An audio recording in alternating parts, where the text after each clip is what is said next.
दोन मुलं असलेल्या बायकोच्या वाहनात बंदूक ठेवणारा पुरुष नाहीच, अशा फालतू माणसाबरोबर मी काम करणं अशक्य. सुप्रिया सुळेंची नाव न घेता धनंजय मुंडेंवर जहरी टीका.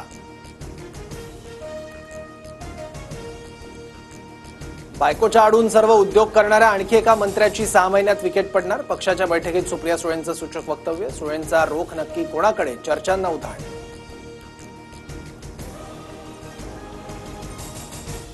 ब्रह्मदेव आले तरी 5 वर्ष सरकारला कोणी धक्का लावू शकत नाही. विधानसभेत उपमुख्यमंत्री अजित पवारांचं वक्तव्य.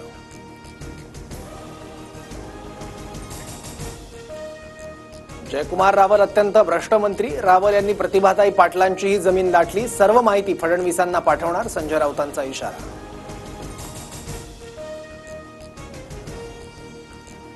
माजी आमदार अनिल गोटेंची मंत्री जयकुमार रावल यांच्या विरोधात तक्रार. रावल यांनी शासनाची 2,65,00,000 फसवणूक केल्याचा आरोप. इथे फक्त छत्रपती शिवरायांचाच महिमा मंडन होणार. औरंगजेबाचं उदात्तीकरण नाही, मात्र कबरीला पुरातत्व विभागानं 50 वर्षांपूर्वी संरक्षण दिल्यानं दुर्दैवानं सरकारलाही ते देणं अनिवार्य. मुख्यमंत्री फडणवीसांकडून स्पष्ट. औरंगजेब क्रूर शासक होता, त्याची कबर उखडून टाकण्याची मागणी योग्य. उपमुख्यमंत्री एकनाथ शिंदेंची भूमिका. औरंगजेबाचं उदात्तीकरण करणाऱ्यांना महाराष्ट्र माफ करणार नाही, शिंदेंचा हल्लाबोल.